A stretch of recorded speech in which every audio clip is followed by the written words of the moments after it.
Thank you. I'm going to be a little bit different. I don't know how many of you have ever been to something where I've spoken before, but I'm going to ask you all to stand up if you don't mind, please. Everybody up, please. Please, if you don't mind. Everyone, just one big stretch. Right, but I don't want you to sit down when we're done because I'm going to do something really uncomfortable with you guys right now. I'm going to ask you all to take steps forward. Everyone's going to come up. Come on. We're going to meet our neighbors. This is Kennewick, man. Everyone knows their neighbor in Kennewick. Come on. Everyone up. I want everyone to take seats here, if you don't mind, in the first 3 rows, because I have a mic, but I hate using it because I hate hearing my voice like reverberating.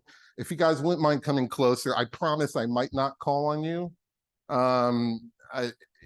So while you're all coming forward, so my name is Jay Hauptman. I'm a neurosurgeon at the university and at the Children's Hospital. And I was actually going to be here last year, but I had a conflict. My partner came and spoke about one of the things that's very important to me, which is epilepsy surgery in children. I don't know if any of you were here for that. Hannah Goldstein, she's phenomenal. And so coming back this year, I thought a lot about what to talk to you guys about. And I really was inspired by the what's new part of this course. And so we're going to talk about new stuff, cool stuff. It's a little esoteric. We might get a little in the weeds. You can stop me and ask me questions. By stopping me is hey Jay, or hey dude, or yo man, or bearded guy. Can I ask a question? That's how you get my attention. That's how my kids get my attention too. Hey dude. Or actually my kids like to call me bruh. I don't know, is that like it's like I'm still catching up with the times here. So this is just a small segment of the team of people that I work with. A lot of people close their lectures with acknowledgments and thank yous. I don't. I open with them. Why? Because everything I'm about to show you is because of these people. And so they deserve the credit. I'm just the guy that talks. I have a lot of what I'm talking about today, but it's not a one-man show.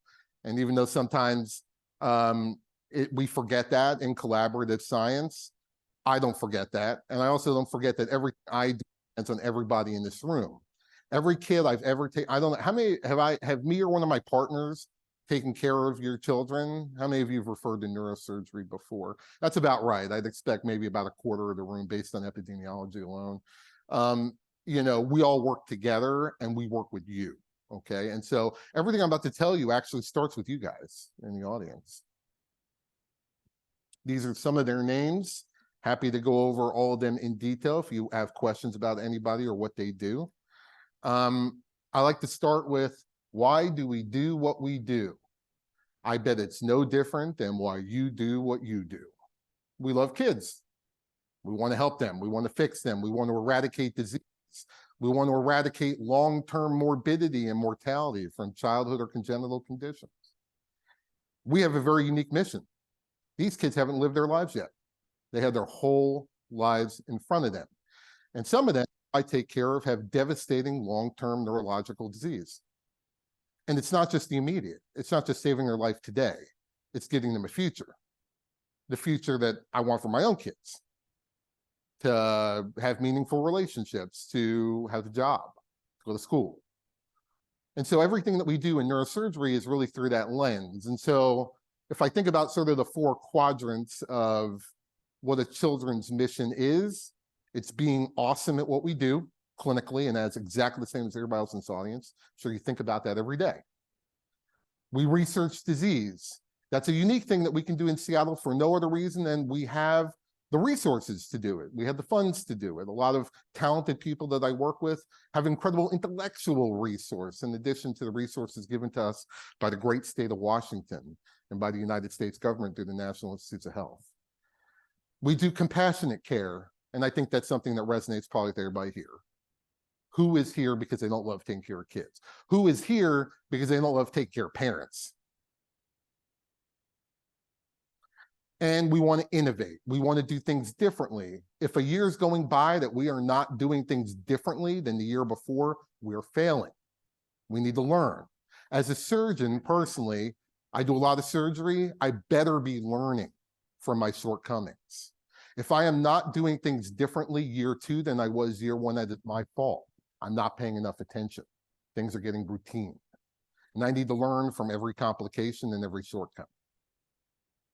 I think my partners and I have really tried hard over the years to contribute to a general understanding of disease. We do that in the form of giving talks like this, writing papers, PubMed index papers, applying for grants, and teaching the next generation of clinicians, neurosurgeons, APPs, med students, and the such. I'm going to talk to you about 2 very specific things today. They both, in some way, shape, or form, have impacted everybody in this room in some way, but we're going to get into the weeds a little bit because I'm going to talk specifics. 2 of the things that I focus on clinically are the surgical treatment of epilepsy in children. Some of that overlaps with brain tumors, and we can talk about that later. And the other thing is the most common neurosurgical condition in the world, hydrocephalus. Everyone here know hydrocephalus? Raise your hand if you've heard the term hydrocephalus. Awesome. We underestimate the global impact of hydrocephalus in the United States because the causes of hydrocephalus are different here than they are in the developing world. I've had the privilege of spending time in developing countries like Eastern Africa, and the amount of hydrocephalus they deal with is overwhelming. And it's in some ways catastrophic. And so it is a major global neurosurgical, neurological, pediatric problem. We're going to talk about 2 clinical research things that we have going on regarding that, hydrocephalus. And if time, I'm going to talk about epilepsy. I don't know, I tend to meander a little bit, so you'll forgive me. One thing that we do in Seattle that is a little unique is we are a founding member of a large multi-center national network of children with hydrocephalus, abbreviated the HCRN, Hydrocephalus Clinical Research Network. This is by far and away the most important neurosurgical research collaboration that exists, by far and away. It is a prospective registry, and it is consent waivered, which is really unique. We don't have to consent every child that comes to Seattle Children's who has hydrocephalus to participate in the registry. That registry is huge. We have been a member for about a decade, and we've contributed approximately, that number 1,200 is a little outdated. We're probably up to about 1,400 kids to this registry, times 14 additional centers. We have on the order of about 12,000 children in this registry, and we are collecting incredible amounts of data on them. Everything regarding their etiology, to the type of shunt they have, to whether the shunt failed, to what their radiology looks like. And that's how we're going to learn, because there's still a lot we have to learn about hydrocephalus. Out of this registry, there's been at least 20 very heavily cited publications that have come out, increasing our understanding of why do kids have hydrocephalus? What are risk factors for shunt failure? What are risk factors for shunt infection? And this has led to major clinical improvements. A decade ago at Seattle Children's, our shunt infection rate was between 8 and 12%. In 2022, our infection rate was 2%. And that is directly related to things that we have learned through this registry. So for everyone here, when you are giving us your children to take care of with hydrocephalus, I want you to know that they are helping us understand how to take care of all children with hydrocephalus. So thank you. And every child that's enrolled is saving a child somewhere in the world. We have very creative abbreviations for our somewhat blinded site. NWCH stands for Northwest Children's Hospital. I did not come up with that abbreviation, but that is reflecting about 1,200 kids, and that was about a year ago that these numbers were taken. What I want to talk to you about today is a very specific and kind of wild clinical trial that we've had open for about 3 years, okay? In order for me to explain the trial, I'm going to start at the beginning. But I want you guys to know about it because actually I'm recruiting your kids for this trial. And it is a randomized surgical trial, which is very unusual and very difficult to recruit for, as you can imagine, but very important, okay? How many of you have seen or taken care of a child with a ventriculoperitoneal shunt? How many, keep your hands up, how many of you, put your hands down if you've had a child that's had no issues with their shunt? Right? Shunts have issues. Shunts are life-saving. They are necessary. They have issues. Ventriculoperitoneal, though peritoneal is not the only destination for shunts, remains the most common treatment for hydrocephalus. The issue is they work great until they don't. Typically, they stop working because they clog, either in the brain catheter, the belly catheter, or the valve, or they can get infected, or they can break, or they can even migrate out as kids get taller. These are all known complications of shunting. That said, if you don't shunt, the child will succumb to hydrocephalus. It's a not survivable condition. The most promising alternative to shunting over the last 30-ish years is something called an endoscopic third ventriculostomy, or ETV. We call it the camera procedure. Has anybody heard of ETV before? Has anybody seen a video on it? There's a bunch on YouTube. Okay, ETV, if I want to explain it in sort of metaphorical terms, it's like pulling the plug out of your bathtub, the drain to your bathtub, when your bathtub's full of water, okay? What we do is with a camera, about a 4-millimeter endoscope, we pass it into the ventricles.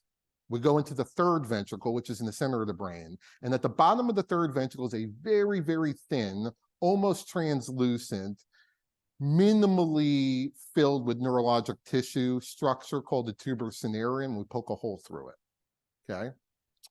That hole allows CSF to exit the ventricles and into the subarachnoid space, into the subarachnoid space in front of the brainstem. And that's actually what this is showing here. See if I can get these lasers to work. Hey, how about that? Okay. So we pass a camera into the ventricle. This is a lateral ventricle. We go into the third. This is the brainstem. This is the tuber cinereum that exists between the pituitary and the mammillary body. Campus. Ooh, okay. And we poke a hole through it. This is the subarachnoid space in front of the brainstem. And the idea is that is an ocean of CSF. And that CSF ultimately will become reabsorbed through the dural venous sinuses.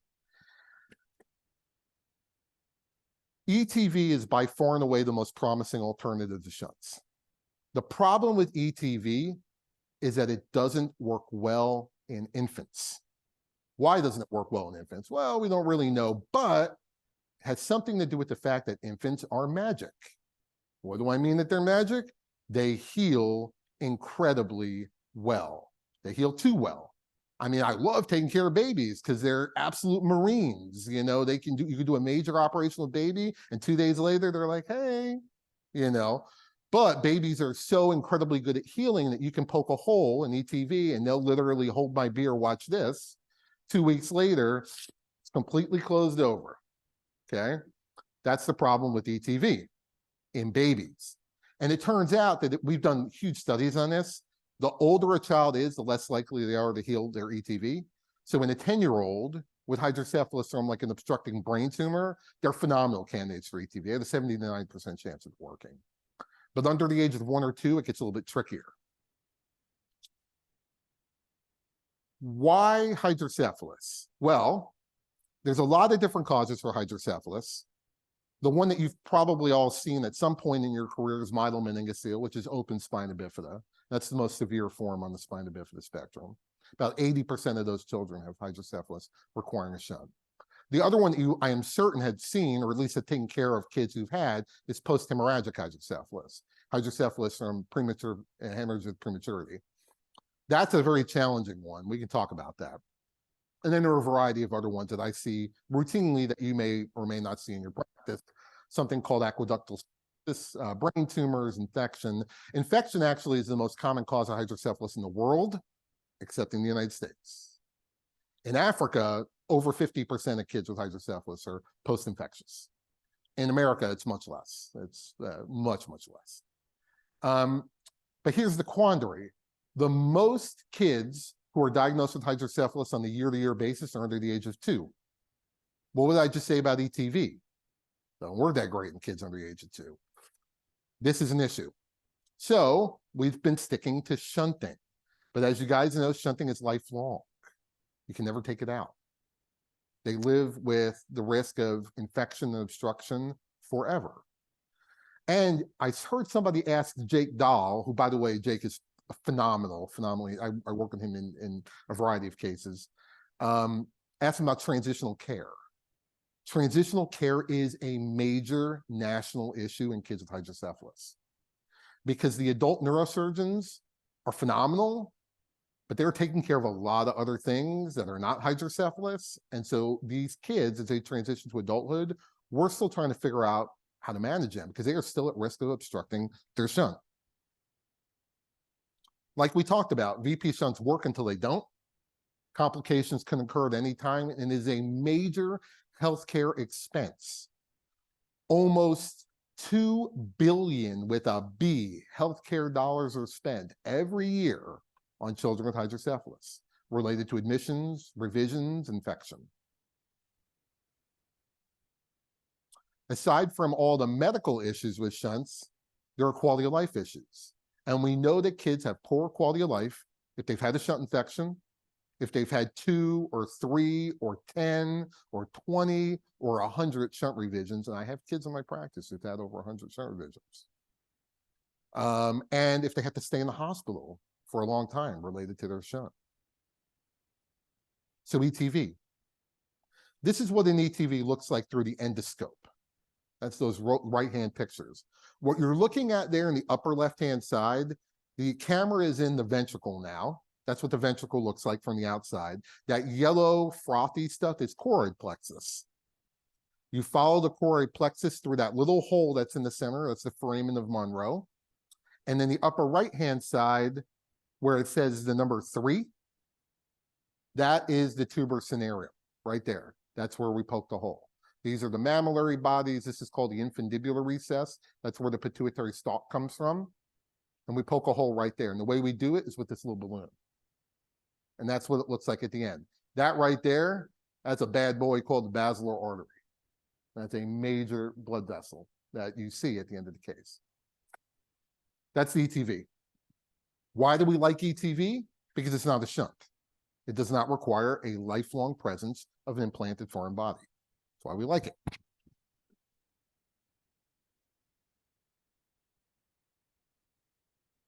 We know that the minute you do an ETV, there's a risk of it healing over and not working.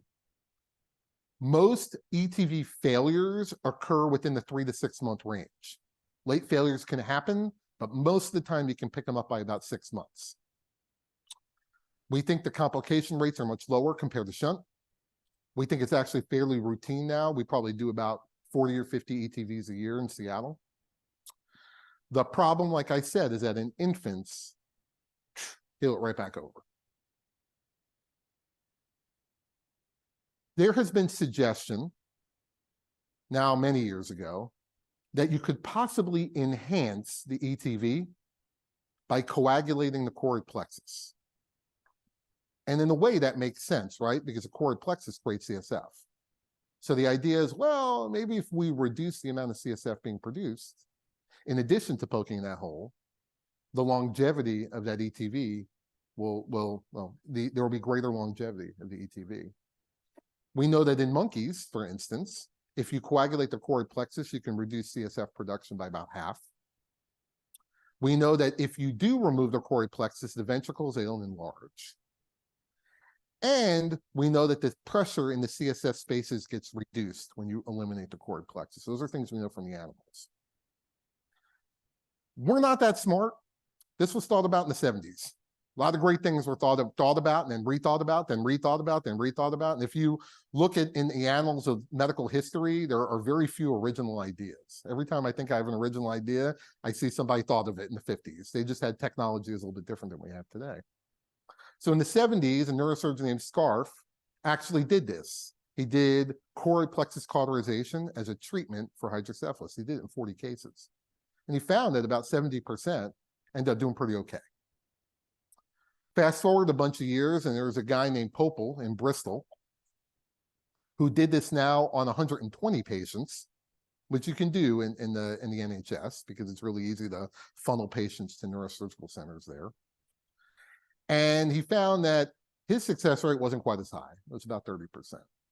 So CPC, maybe not enough. The biggest change happened about 20 years ago. I'm going to tell you a little story. There's a neurosurgeon named Ben Worf. I don't know if you guys have ever heard this guy. He's at Harvard now, but he wasn't. At the time, he was in private practice in Delaware. And he decided in the middle of his career, he had to have been probably about my age, maybe a little bit younger than me. He decided to pick up his wife and his kids and move to a small town on the border of Uganda and Kenya called Mbale. And with the help of a Christian missionary organization called CURE, C-U-R-E, they set up a hospital. That hospital is called the CURE Hospital. And he decided he was going to take care of kids who have neurosurgical conditions in a place where they cannot be taken care of. Hydrocephalus immediately came at his doorstep. Parents were coming from hours, days away to have their child treated. He realized pretty quickly that he couldn't shunt these kids. He just couldn't. They didn't have the equipment.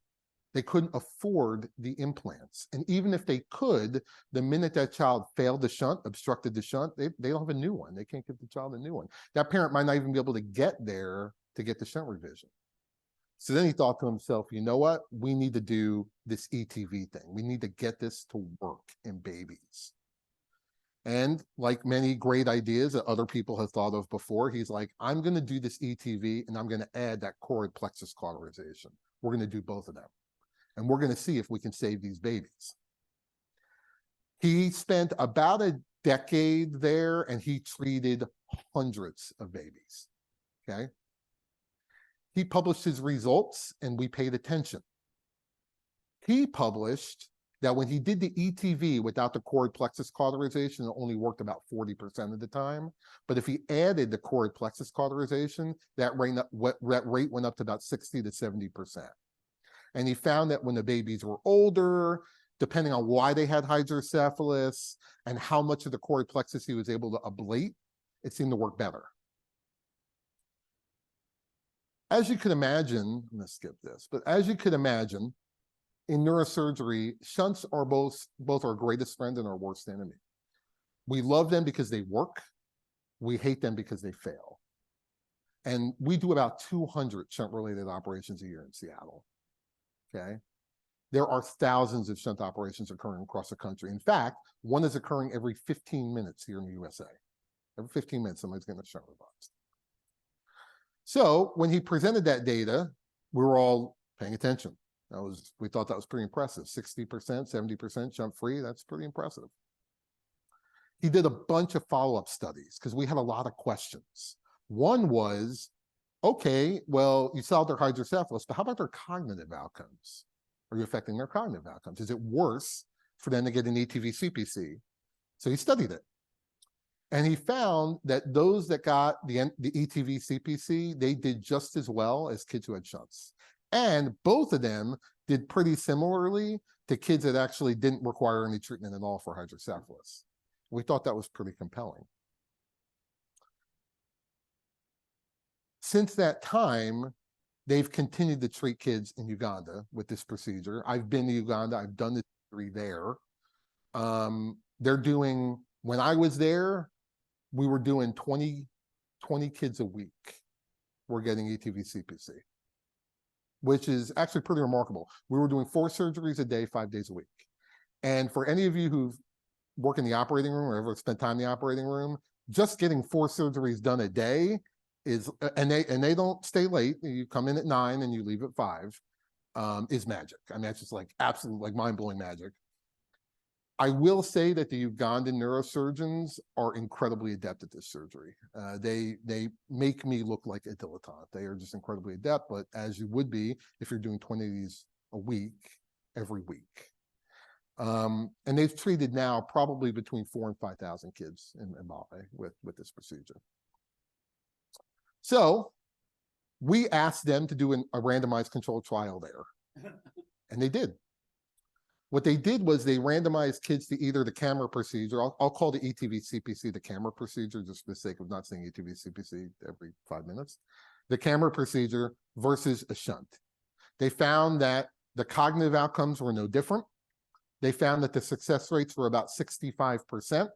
And they found, interestingly, they scanned the brain volumes of these kids, and they found the brain volumes were no different, whether they got an ETV-CPC or a shunt.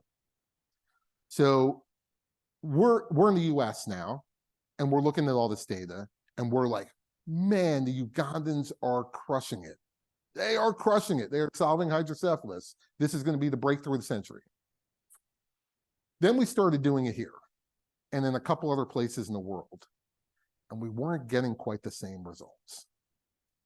So in Japan, they immediately published 20 kids and found that it was only working about 50% of the time. A group in Miami did about 27 babies and found it was only working about 37% of the time. And then we did a bunch of lit reviews. We were seeing something around the 50%. We just weren't seeing those numbers. Dr. Worf, the guy that did in Uganda, he moved back to the United States. He got a position at Boston Children's. And he started doing it here. And even he wasn't getting quite the same results that he was in Uganda.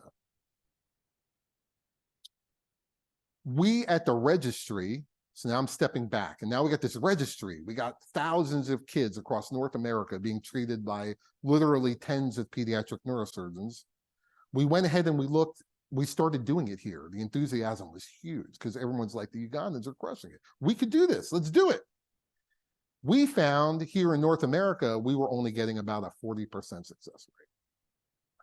Then all of a sudden the brakes started getting applied to this. We were like, maybe we need to think about this a little bit more. So the first thing we did was we did a prospective trial where we just enrolled kids that got the camera procedure. There were no guardrails on it because neurosurgeons had decided when they wanted to do it and why. So all we wanted to do was enroll them in the database, see how they're doing. And what we found after looking at 120 kids is that the 6-month success rate was 36%.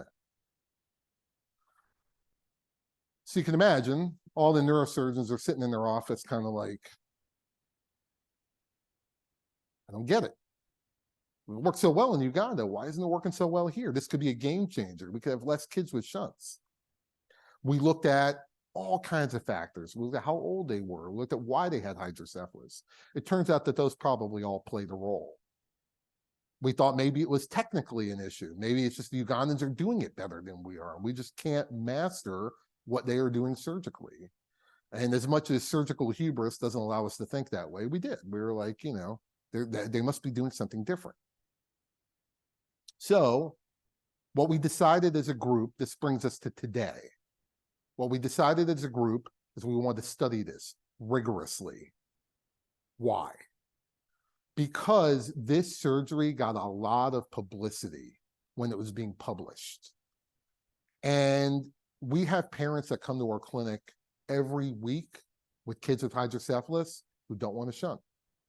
They want the camera procedure. They've read about it. They've been to the Facebook groups. They've seen Dr. Worf's video online. They've met a parent of a child who had ETV-CPC. I'm sure you guys encounter this in your practice, some variation of this, whether it's vaccine hesitancy or treating a child for a routine illness that maybe they don't feel that mainstream medicine is the direction they want to take. We're having this issue too, so we had to study it. And so we decided to do a randomized clinical trial. It's actually the first of its kind in pediatric neurosurgery. We've never tried this before. We call it the ESTI, which stands for basically endoscopic versus shunt treatment in hydrocephalus. And I'm going to boil it down without reading all the bulleted text. I'm going to boil it down for you. We're taking babies under the age of 2 who have hydrocephalus. We are randomizing them to either shunt or camera procedure. We are studying their cognitive outcomes. We're doing it at 12 months, at 3 years, and at 5 years. Because the question we are asking is not whether or not the camera procedure works. We're not asking that question. We're asking whether it's worse to start with that first and give it a shot before shunting all these babies. I'm going to step back and pause because that probably sounds a little convoluted, and it is.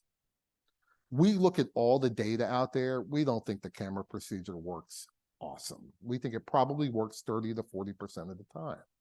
But there's demand for it. Parents want it for their kids. Parents do not want their kids to have shunts. So we're not really asking the question of how well it works. We think we know. We think it works about 40% of the time. What we're asking is, are we doing a disservice to the baby by trying it? If at a year, are we going to regret all these kids that we didn't shunt because their Baileys were lower? And that's what we're asking. It's a non-inferiority trial. I won't go over all the inclusion-exclusion criteria. They're super fascinating, I am sure, to everyone. But basically, it's any baby with hydrocephalus that's not preemie IVH. They are excluded because camera procedure really doesn't work in those babies at all. And we're enrolling them. And it's a really neat trial design. The way it's a 2-step clinical trial. Have you guys heard of equipoise panels in clinical trials? I don't know if they exist in any major pediatric clinical trials. Okay, so the way it works is, I'm the study surgeon in Seattle, and we're actually the 3rd highest enrolling center in the country. A baby comes to me with hydrocephalus. I say to the family, we have an option. I can do a shunt, or I can enroll you in this clinical trial in which you may get randomized to either shunt or camera procedure. Are you interested?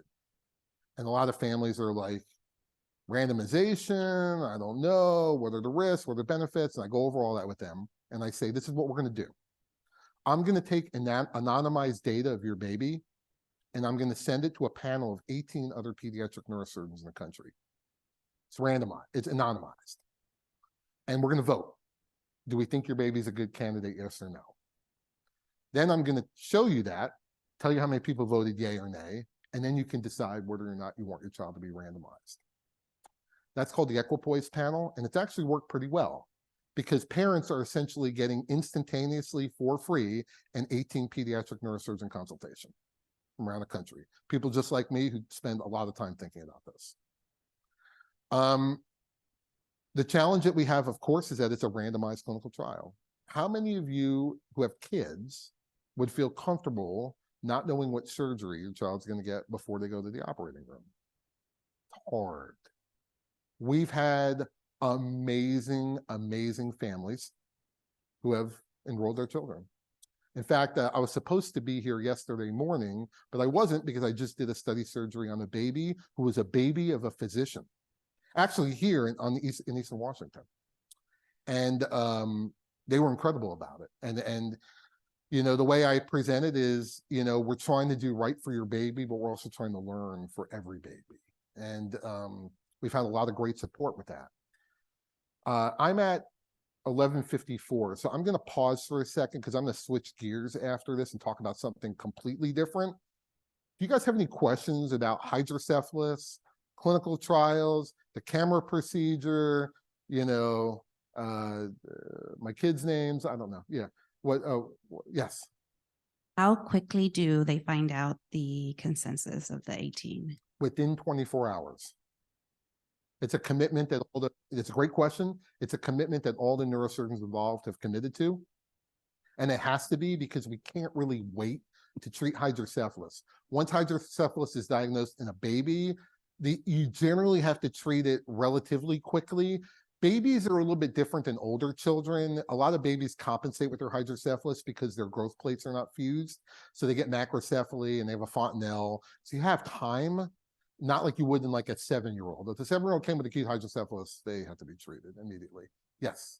Have you figured out why Africa has 60%, US of A has 30%? Does it have to do with the fact that in Africa, they're infected Yes. cause Mhm. or what? Yeah, that's a great question. There are likely 3 reasons. One is that the etiologies of hydrocephalus are different in Northeastern Africa. Greater than 50% are post-infectious. That's number 1. Number 2, in Northeastern Africa, there are significant delays in treatment. Significant. So the babies are being seen much older with way more progressed hydrocephalus, huge macrocrania, developmental delay, all the things that really wouldn't happen in the majority of places in the US. There probably are some places where it would, which we need to work on. But it's a different population of kids. It's also a selected population of kids because a lot of children in Africa just won't survive. They won't ever make it to treatment. So, and there's also a cultural component where some babies will be taken to a spiritual healer in a village, and that'll happen for quite some time before they're ever brought to Mbale. And a lot of kids will end up not surviving that. That's number 2. Number 3 is study design and construction. Okay. Now I've been to Mbale. How easy is it or reasonable to really think you have good long-term follow-up on those kids? It's hard. The social workers tried really, so I have to give them incredible credit. I met all the social workers that worked on these studies when I was there.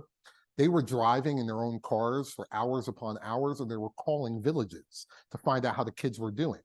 Most of these villages had one phone for the entire village, and someone would give them an answer. Oh, baby's doing fine, baby's doing fine. However, there is a cultural thing in Uganda. There's fear of the government. And so if a baby didn't survive, they may not want to tell the social worker that because they'd be afraid that the government would come to the village and ask questions.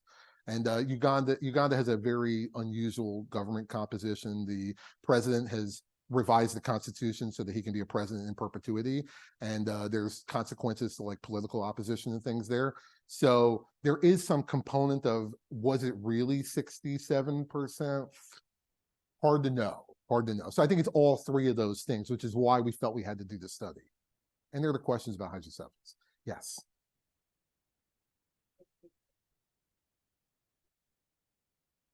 If you get a shunt as a baby, could you take baby shunts out at 2-3 years old and then do the second procedure? Oh, okay. Yes. I mean, is it once a shunt, you always have a shunt? Yeah, it's a great question. Okay. So the answer is once you've had an intervention for hydrocephalus, you always need an intervention for hydrocephalus. That's part 1 to the 2-part question you're asking. Could you take out a shunt and do an ETV? You could. It's a little difficult.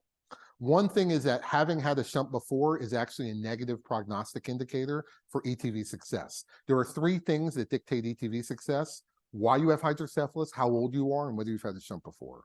And whether you've had a shunt before is not the most meaningful negative predictor, but it is. The second thing is about taking out shunts.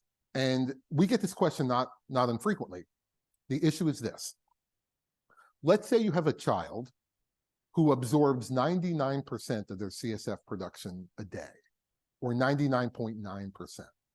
How long will it take before that child becomes symptomatic and potentially dies? That makes neurosurgeons very uncomfortable. And so you could have a scenario where you take a shunt out and 3 years later, the child has a sudden death event. And people are asking you, why did you do it? And so as a habit, we do not. There are some people who've done it and they're brave souls when they do. I and my partners, we just think once you've had an intervention, that's sort of going to be it. Yeah. Any other questions about hydrocephalus? Okay. All right, I'm going to switch gears. I'm going to talk about something really cool and really fast. Does anybody need to stretch? No? All right. I gave you an opportunity. Okay. Epilepsy is near and dear to my heart. Epilepsy is something I think about every single day. I help direct the surgical epilepsy program at Children's. I'm happy to talk to you about epilepsy surgery in children if you have questions about it. I'm going to talk to you about some science stuff that I think is super interesting. And I'm going to do it really quickly. Okay. One thing that's really odd about me is that I'm a neurosurgeon, but I do clinical trials that are pharmacologic. I do drug trials, which is a little weird. I'll tell you the reason I do it is because I believe that the future of surgical epilepsy is not surgery, even though I do a lot of it. I believe the future is medical. And I believe it's understanding the genetics of kids with terrible epilepsy and solving a lot of the genetic problems that are associated with terrible epilepsy. Epilepsy is incredibly common. 5 out of the 10,000 children a year are affected. How many people have kids in their practice with epilepsy? Probably nearly everybody. It may not be what you treat, but you probably see it on the problem list, right? Up to 1/3 of children who are diagnosed with epilepsy are medically refractory. And if there's one thing I actually want you to take away from today, it's that. 30% of the kids are medically refractory.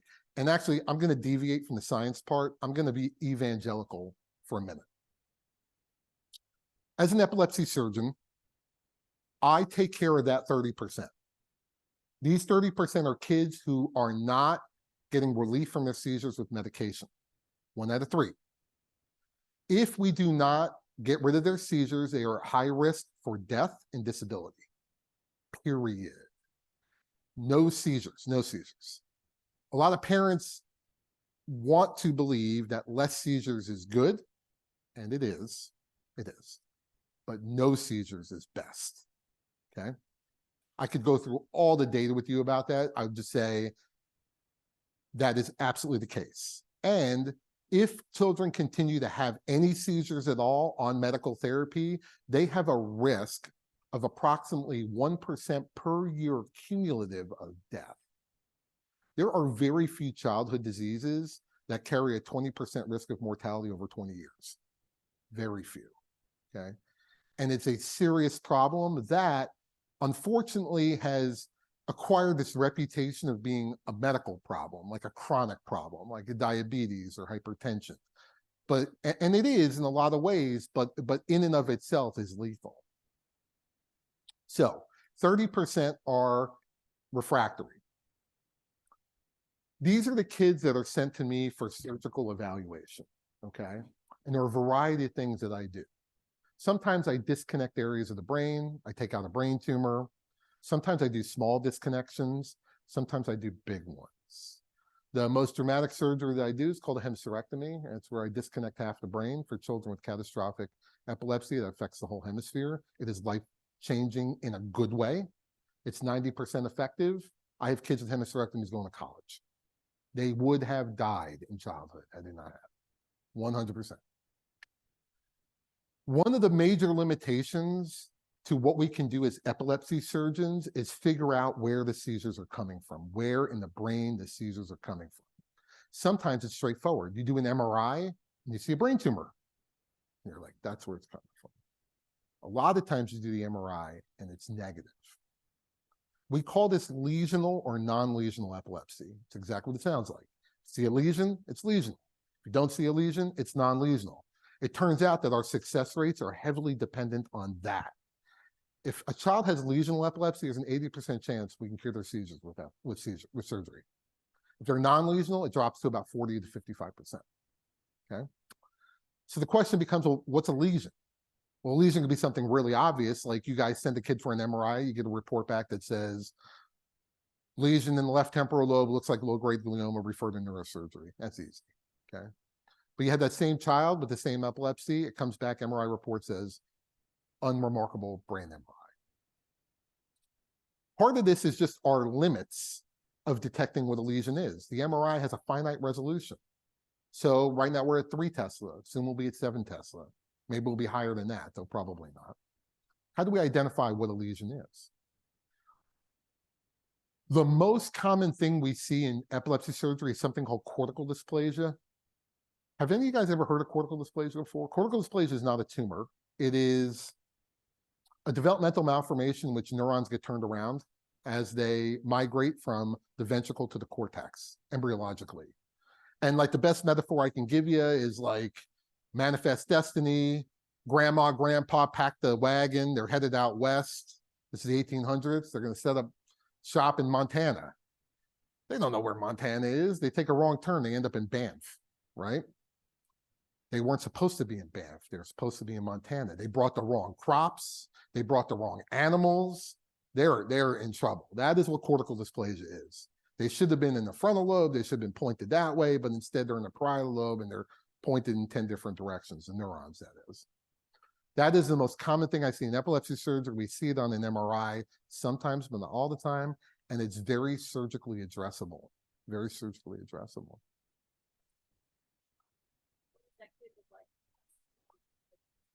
Probably totally normal.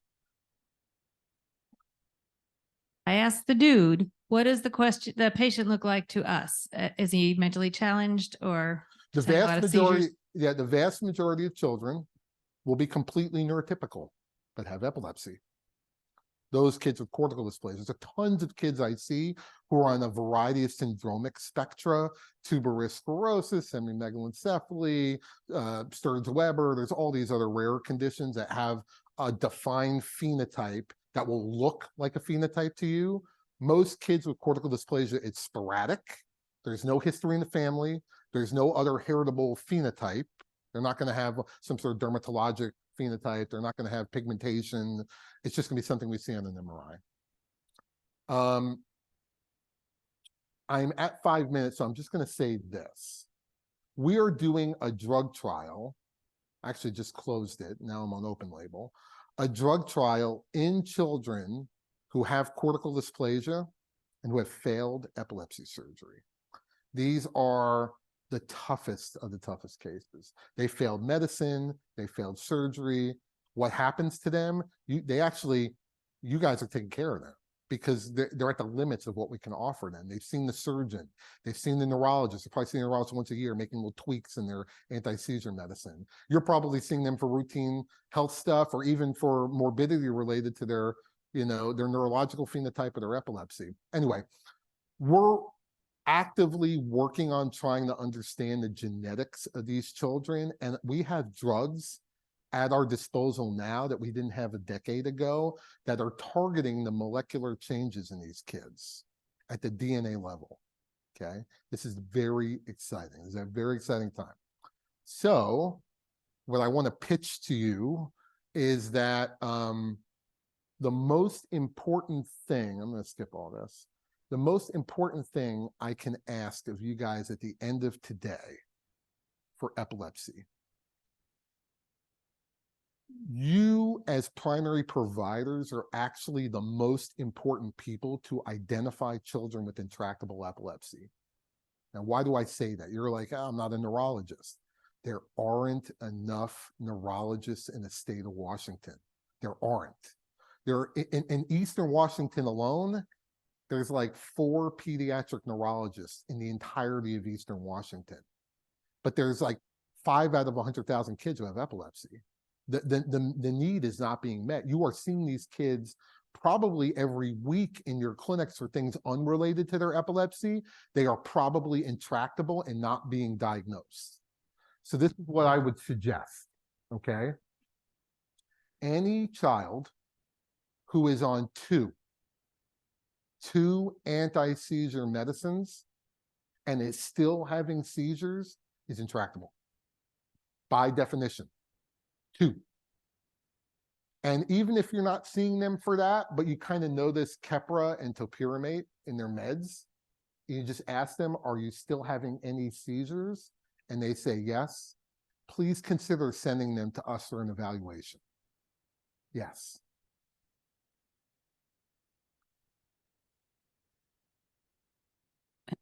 Is it different, or does your approach change to the super medically complex patients?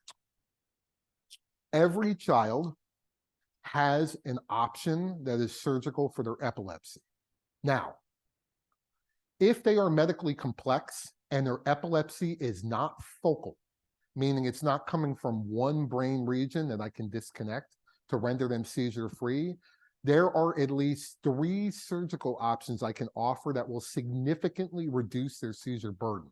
Now, I take care of a lot of very medically complex syndromic kids. I had 3 kids of my own, okay? What I think about for those parents is the ease of taking care of those children in the short and long term. Less seizures may not eliminate the risk of death, and it may not eliminate the risk of morbidity. It will lower the risk of morbidity, okay? It will make it easier for them to be cared for. And one of the things I talk about with my parents frequently is that when they're taking care of a 3-year-old, and you guys live this, when they're taking care of a 3-year-old who is debilitated with a neurological condition, it's much more manageable than when they're 15. Why? They're bigger. The parents are getting older. Transfers, bathing, hygiene, feeding. These are struggles for my parents of kids who are medically complex. Having seizures on top of that, being on multiple anti-seizure medicines, all with side effects, I can make that better. There's something called a vagus nerve stimulator. Some of you have probably seen that. That's the most common thing that we do. It's the only non-brain surgery, epilepsy surgery that I do. Anyone can qualify for a VNS. And it reduces seizures by about 50% in about 50% of kids. What's really cool is that in the last 5 years or so, we've started placing brain pacemakers in kids with epilepsy. We were the first in the whole Northwest quadrant to start doing it in kids in Seattle. There are 2 different kinds. One is a smart computer that actually reads brain electrical activity and responds to it. Goes by trade name NeuroPace, responsive. The other that many of you have already heard of is called deep brain stimulation. That's been around for like 30 years, and mainly older folks with Parkinson's disease have DBS. It's a huge quality of life improvement. We're now using that in kids with epilepsy. We're targeting the thalamus, which is in the center of the brain. And we're seeing significant reductions. I have some kids who are seizure-free. So this is a really, really cool time for those kids, because those kids only had one option for a long time, which is VNS. Now they had 3. And we're seeing kids from all over the Northwest who have VNS have like a mediocre response. And now I'm giving them an additional unit for additional response. And I think it's a real game changer, because a lot of these parents are overwhelmed. They're overworked. Some of them are not going to work at all. They have other kids in the house. I think about that a lot. I think about that a lot in the context of my own kids too, how hard that must be. And so anything that we can do to reduce their seizure burden, I think is impactful. Yeah. Any other questions I can answer for anybody? All right. Well, thanks for having me. I'm much obliged.